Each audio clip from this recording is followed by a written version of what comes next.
Olá pessoal, tudo bem? Meu nome é Gabriel e eu sou professor das disciplinas de Ciências Materiais e Materiais de Construção Naval junto com a professora Viviane.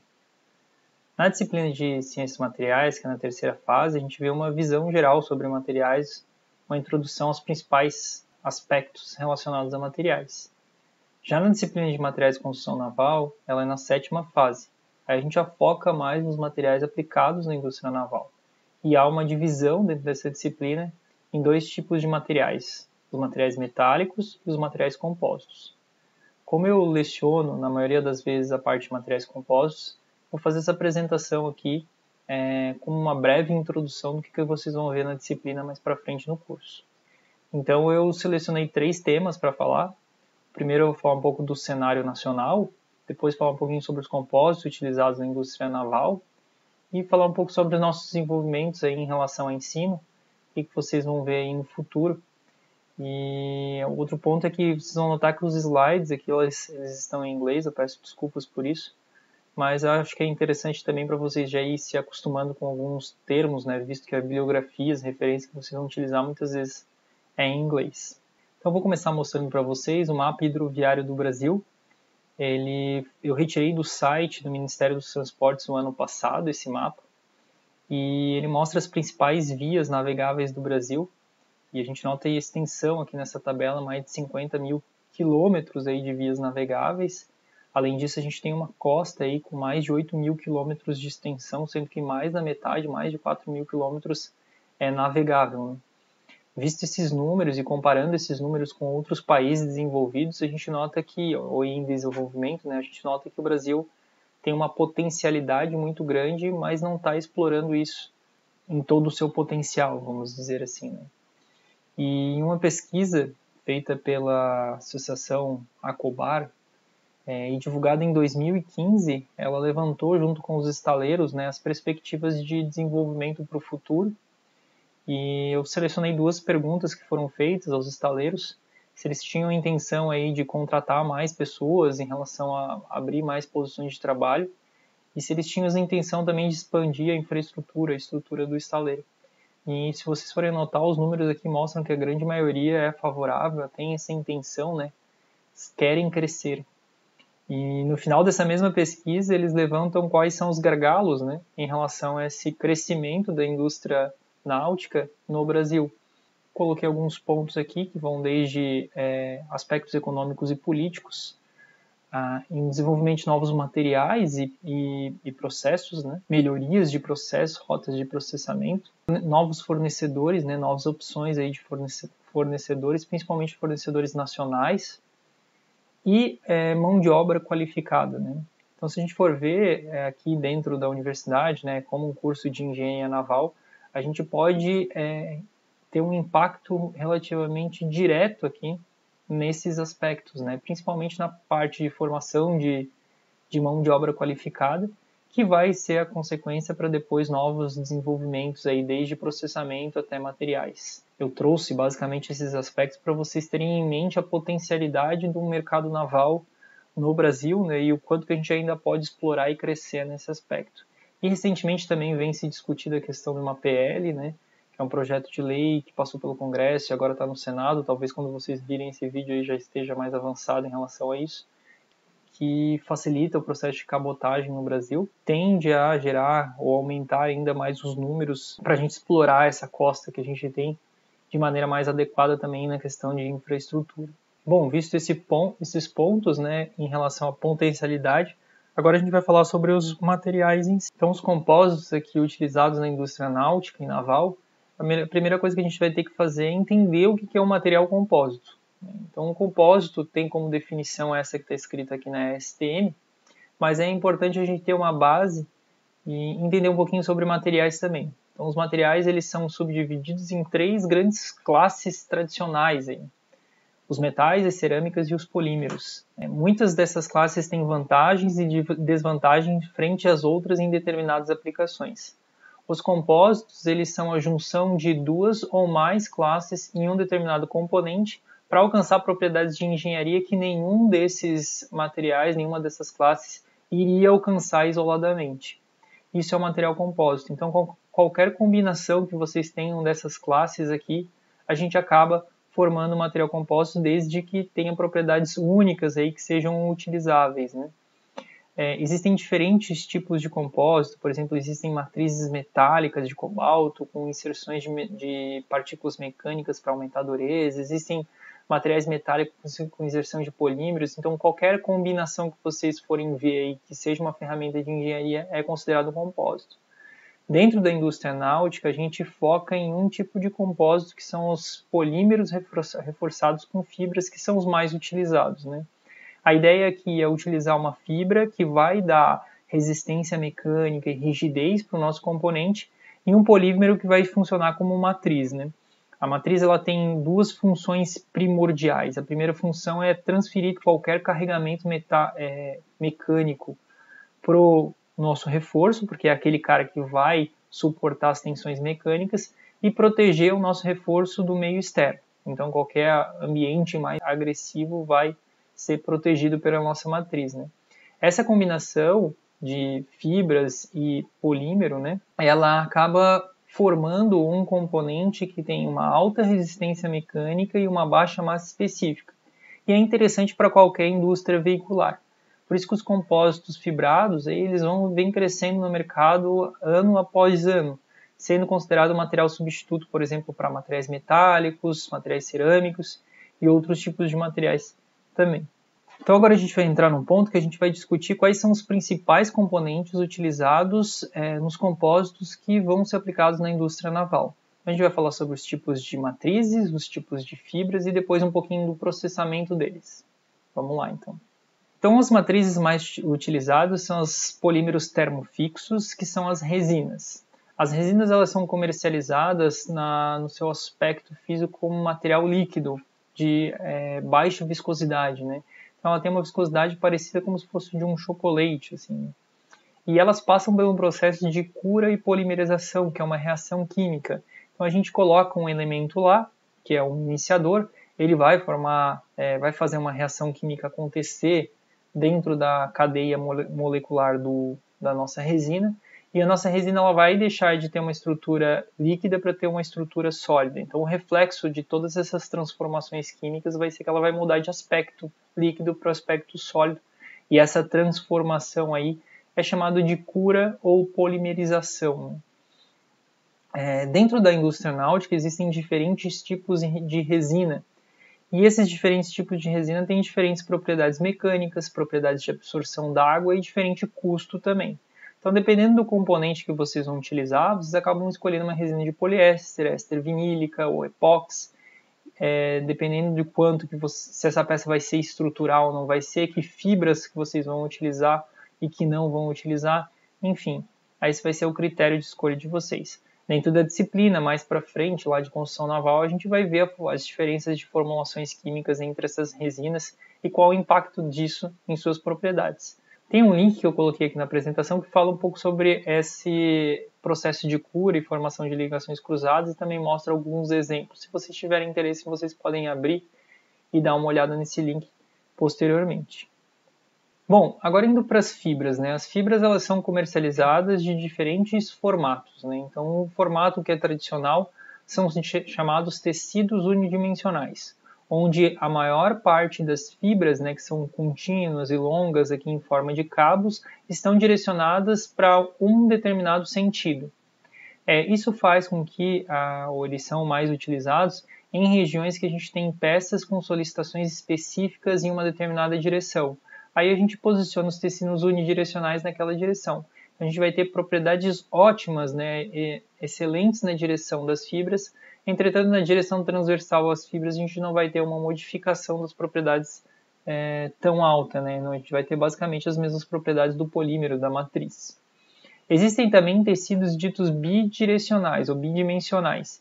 São aqueles que, ao invés de ter as fibras num sentido, têm as fibras nos dois sentidos. Então, as fibras elas são tramadas aqui, né? E isso acaba trazendo características mecânicas melhores em dois sentidos do que em um sentido, né? Os tecidos eles são bastante utilizados na indústria náutica como elemento de reforço. E existem também as mantas. As mantas são fibras curtas, ao invés dos tecidos são fibras longas, são fibras curtas picotadas e orientadas de maneira randômica, aleatória, né? Elas são utilizadas na indústria náutica para acabamento superficial, tirar a marcação do tecido e também para como elemento de união entre diferentes tecidos para evitar o problema de delaminação. Se vocês forem ver, a gente também tem diferentes cores aqui dessas fibras, né? As fibras claras, aqui as brancas, e as fibras um pouco mais escuras, né? Isso se refere à matéria-prima que é utilizada naquela fibra. Dentro da indústria naval, são utilizados, em sua grande maioria, 3 tipos de matéria-primas sintéticas, né? As fibras de vidro, as fibras de carbono e as fibras de aramida. As fibras de vidro elas são excelentes em termos de resistência mecânica e custo-benefício, só que tem algumas desvantagens. Elas não têm uma rigidez tão elevada, o módulo elástico dela não é tão alto e elas sofrem de autoabrasão. Já as fibras de carbono, elas são bem rígidas, elas têm um módulo elástico alto, têm alta resistência mecânica, têm propriedades mecânicas excelentes, só que às vezes o custo é um pouco restritivo para uma determinada aplicação. Então elas são mais caras, geralmente, que as fibras de vidro. E as fibras de aramida, elas são conhecidas no mercado como Kevlar, que é um nome patenteado, na verdade é um nome comercial patenteado pela DuPont. Essas fibras aqui elas têm características de ter uma tensão de cisalhamento muito elevada e uma resistência ao impacto muito elevada também. Então elas trazem essas características para o compósito que for fabricado com ela. Então imagina que a gente vai fazer um casco que a gente sabe que ele vai estar submetido a algum tipo de choque. É interessante talvez trabalhar com uma camada de fibra de aramida lá para dar uma estanqueidade melhor para o nosso casco, né? Uma questão é que a gente também pode trabalhar com compósitos misturando esses tipos de fibras, né? São tecidos híbridos, por exemplo. Colocar um tecido de fibra de carbono juntamente com um tecido de fibra de vidro, né? Para tentar usufruir da propriedade de diferentes matérias-primas também. Bom, e como que é construído então o laminado, né? O laminado ele é construído de várias lâminas, uma posicionada sobre a outra. Então a gente vai pegar, por exemplo, um tecido ou uma manta e vai molhar ela com uma determinada resina que vai passar pelo processo de cura. Para a gente fazer uma construção tridimensional, a gente vai colocando uma lâmina sobre a outra lâmina e vai construindo então o nosso laminado. Entretanto, cada lâmina dessa aqui, ela é extremamente fina. E para a gente construir um laminado com uma espessura relativamente alta, a gente tem que construir várias e várias camadas, às vezes 20, 30, 40 camadas. Isso vai agregar peso, vai custar mais caro para o nosso produto e não vai agregar tanto em termos de propriedades mecânicas. Então, existe uma tecnologia que faz com que a peça aumente de espessura sem agregar muito peso e sem gastar muito em termos de material, que é a estrutura sanduíche ou construção em material sanduíche. A ideia aqui é que no núcleo do nosso sanduíche a gente utilize um material com uma baixa massa específica, ou seja, leve, que vai aumentar a espessura do nosso componente. E aumentando a espessura do nosso componente, a gente vai aumentar a rigidez, a flexão do nosso componente sem agregar muito peso. Então a ideia é que quando a gente tente dobrar o nosso componente, né, tentar botar uma carga de flexão no nosso componente, ele se mantenha rígido. E quando a gente faz painéis de embarcações, painéis de pás eólicas, é importante que a gente tenha uma estrutura rígida sem muito peso. Então essa estrutura sanduíche acaba sendo uma tecnologia bastante utilizada para várias indústrias que trabalham com materiais compostos atualmente. Parece que é uma tecnologia assim revolucionária, né, que surgiu no mercado há pouco tempo, mas na verdade as construções em estruturas sanduíches elas não são recentes. Aqui tem um livro, por exemplo, que o professor Ricardo me emprestou, que é do Peter Wynn, que fala sobre a prática de construção em estruturas sanduíche. E no prefácio tem uma frase bem interessante que ele fala: por favor, não pensem que isso é uma modinha que vai passar, né? E esse livro aqui é datado de 1972, então já faz aí praticamente 50 anos que ele escreveu isso aí e continua sendo uma das tecnologias mais utilizadas aí na parte de construção em materiais compostos. Então o cara tinha razão mesmo. Bom, falando um pouquinho de processamento, então, eu fiz esse gráfico aqui mostrando os diferentes tipos de processo utilizados na indústria de compósito. Tem outros também, mas eu tentei sintetizar aqui em alguns. E o nível de tecnologia dos processos ele cresce desse sentido aqui em sentido anti-horário, né? Então ele vem para cá, né? O nível de tecnologia envolvido. Na indústria náutica, a gente tem 3 principais processos desse gráfico inteiro, dessa ilustração inteira, que a gente vai acabar dando mais ênfase e falando um pouquinho mais sobre isso, né? Então, o primeiro é a laminação manual, hand layup, laminação a vácuo e processo de infusão, né? Então, em termos de tecnologia, novamente, ele cresce nesse sentido. Então, primeiro a gente vai falar sobre laminação manual, que é a mais simples de todas.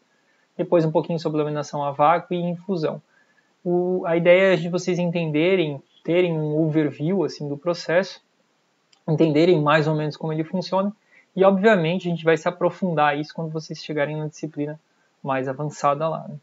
Então, o processo de laminação manual, ele consiste em posicionar os reforços de vocês e molhar esses reforços. Esse processo é basicamente todo de construção manual e ele tem como vantagem que a gente pode trabalhar em moldes grandes, abertos, com diferentes geometrias e dimensões. E isso para a gente, para a indústria náutica que faz peças grandes, né, de grandes dimensões, é bem interessante. Não precisa de nenhum ferramental nesse processo, basicamente precisa de um construtor que tenha experiência em laminação. As desvantagens é que basicamente esse processo depende da habilidade de um determinado construtor e isso faz com que ele tenha às vezes bolhas no laminado, o cara que vai laminar hoje talvez amanhã na hora que vai laminar não domine a mesma peça em qualidade. Então é um processo bem artesanal ainda de construção. Apesar disso, é bastante utilizado aí nos estaleiros, é uma técnica que é presente nos estaleiros aqui da região. Um avanço em relação a esse processo é o processo de laminação a vácuo. Esse processo ele consiste exatamente igual ao processo de laminação manual, então é a construção de forma manual de várias camadas, uma sobre a outra do nosso laminado. Entretanto, depois de executar toda essa construção do nosso laminado é fechado numa bolsa plástica e aplicado vácuo dentro dessa bolsa com uma bomba de vácuo, né? A ideia do vácuo é retirar qualquer tipo de ar que ficou aprisionado na peça em virtude da laminação manual. Então a gente tira aquelas bolhas de ar, que são elementos que vão diminuir a resistência mecânica do nosso material. E também retirar qualquer tipo de excesso de resina que a gente deixou durante o processo de laminação. O excesso de resina ele só vai agregar peso sem trazer nenhuma característica mecânica, visto que a resina é só a matriz. Quem traz o reforço mecânico é a fibra. Então, para a gente é muito interessante tentar otimizar ou melhorar a relação fibra-resina, né? Ou a razão fibra-resina. Colocar mais fibra em relação à resina e o processo de laminação a vácuo vai auxiliar nessa construção. Ele tem essas vantagens. A desvantagem é que a gente precisa já de um equipamento, né? Que é uma bomba de vácuo. E também precisa de materiais auxiliares aqui, que são as bolsas, peel ply, briefer, tech tape. São materiais basicamente descartáveis, têm alto custo, então a nossa peça acaba saindo um pouquinho mais cara em relação ao processamento, entretanto a gente tem uma qualidade melhor do laminado. E o último processo, que daí envolve ainda mais tecnologia, é o processo de infusão. Como é que funciona o processo de infusão, né? Então as fibras, elas são posicionadas uma sobre a outra, todas secas, e o nosso laminado é construído todo seco. Depois a gente vai pegar uma bolsa de vácuo e vai fechar esse laminado com a bolsa de vácuo e aplicar vácuo. Então todas as fibras vão ficar secas sob a bolsa de vácuo e a gente vai aplicar vácuo. Depois que a gente aplicou o vácuo, a gente vai abrir uma entrada de resina, geralmente na posição oposta à saída de vácuo.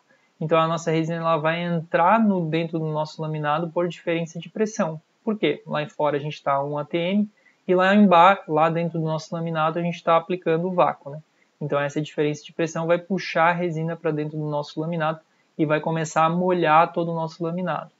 Parece um processo relativamente simples, entretanto é bem complexo porque a gente tem que definir quais são os pontos principais de entrada de resina e saída de vácuo para garantir que a peça não fique seca, não tenha alguns locais secos dentro da peça. O que faria a gente possivelmente perder a nossa peça. Dentre todos os processos que a gente viu, é o melhor processo que tem a relação fibra-resina, né? Então, a maior relação fibra-resina que a gente viu até então, e é o que envolve mais tecnologia, né? Apesar de ser um pouquinho mais complexo, também tem estaleiros aqui na região que utilizam o processo de infusão em sua construção. Aqui tem uma concepção do processo de infusão para um determinado casco, né? Essas linhas em azul e vermelho que vocês estão vendo aqui são as linhas de entrada de resina, e as linhas em verde são as linhas de saída de vácuo. Todo esse plano de linhas aqui, ele é baseado em um processo de estudo de permeabilidade da resina em um determinado meio poroso, que é o nossas fibras, e simulação de fluxo, frente de fluxo da resina dentro do nosso laminado. Então a gente vai ter que fazer um estudo prévio do nosso laminado, calcular as constantes lá dentro do nosso laminado, para daí fazer uma simulação para depois começar o processo de infusão. Então aqui tem uma imagem, um processo de infusão em andamento, né? Fica a peça relativamente grande aqui em termos de dimensões. A gente tem a nossa bolsa de vácuo sobre o laminado aqui, né? O nosso laminado está embaixo dessa bolsa de vácuo. E aqui a gente está olhando a resina entrando por esses tubos aqui brancos aqui, né? Então esses tubos espirais aqui, eles facilitam a entrada e o espalhamento da resina, né? Essa mancha mais escura aqui já é a frente de fluxo da resina indo para dentro do meu laminado. A ideia é que todo o meu laminado seja preenchido por resina. Então esse aqui é no começo do processo, no meio do processo, e esse aqui é depois do processo ter encerrado, né? Um detalhe que também é que a gente vai ter que cuidar que todo o processo acabe antes de começar o processo de cura ou polimerização da resina, porque quando começa a cura, como a gente falou no início ali do vídeo, ela deixa de ser líquida e começa a se tornar sólida e a gente não consegue mais infundir esse material. Então tudo isso tem que ser planejado nesse tempo que a resina ainda não endureceu ou vitrificou, né? Claro que o processo em si ele envolve outras complexidades, né? E a gente vai falar um pouquinho mais sobre essas complexidades aí na disciplina, mas é interessante que você já tenha uma visão geral desse processo de concepção aqui. No campus, existem algumas equipes de competição que trabalham com compósito, que já fizeram processos desde laminação manual, laminação laminação a vácuo, e algumas até já fizeram alguns processos de laminação por infusão.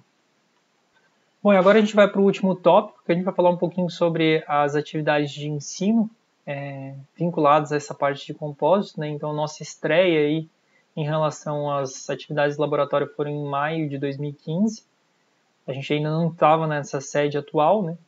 E o que a gente fazia? A gente fazia laminação manual em placas de vidro planas, né? Então aqui é um processo, os alunos aqui posicionando o reforço sobre a placa de vidro, aí vê o processo de laminação manual, né? Passando aí as trinchas, e aqui usando uma resina de poliéster orto.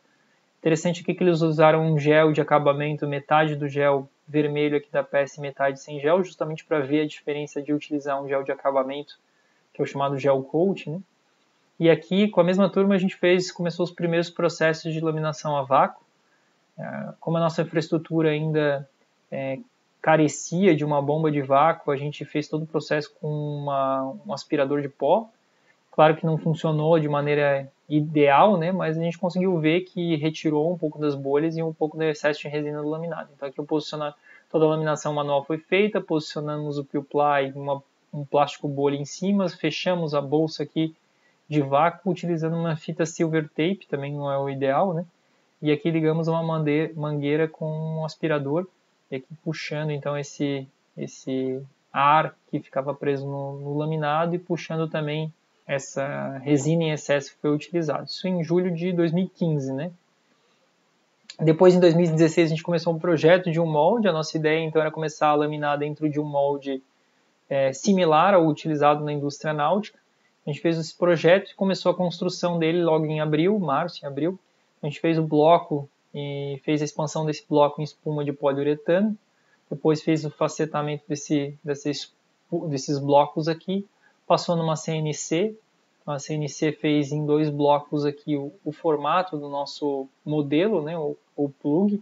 Depois a gente fez o alinhamento desse modelo, juntamos os 2 blocos, né, alinhamento, e depois selamos isso aqui com resina e depois passamos gel coat em cima. Desse modelo aqui a gente vai tirar o nosso molde, né, que vai ser o material que vai ser o molde que a gente vai utilizar para as aulas no futuro, né. Então aqui, já em outubro de 2016, a gente laminou o molde preto aqui. Então laminamos sobre o nosso plug. Colocamos reforçadores aqui transversais e longitudinais para evitar empenamento. E depois fez o desmolde, esse aqui é o molde pronto, no final de 2016. Aí no início de 2017, ou no primeiro semestre de 2017, a gente começou as primeiras laminações em um molde, né? Que seria alguma coisa similar em pequena escala, claro, do que utilizado na construção naval. Só para vocês terem uma noção, né, esse molde aqui ele tem 1 metro, mais ou menos 1 metro de comprimento. Então aqui as primeiras laminações, laminação manual foi feita, aqui já é uma laminação a vácuo, né? Passamos o gel coat, cinza aqui, aí com o posicionamento do tecido bidirecional, posicionamento da manta, impregnação manual, fechamos com uma bolsa de vácuo, né? Nota que o vácuo ele abraça bem a peça e puxa qualquer excesso de resina para fora. E depois fizemos o processo de desmoldagem, está aqui a nossa peça pronta. Nota-se aqui que aqui a gente já tinha nesse meio tempo, né, comprado uma bomba de vácuo, que nos facilitou bastante o processo e é utilizada até hoje. Eu não tenho imagens aqui, mas a gente também já fez laminações por infusão, nesse mesmo molde, né? As primeiras vezes foram meio complicadas, mas depois a gente conseguiu fazer com sucesso a peça também. Bom, pessoal, eu espero que vocês tenham gostado.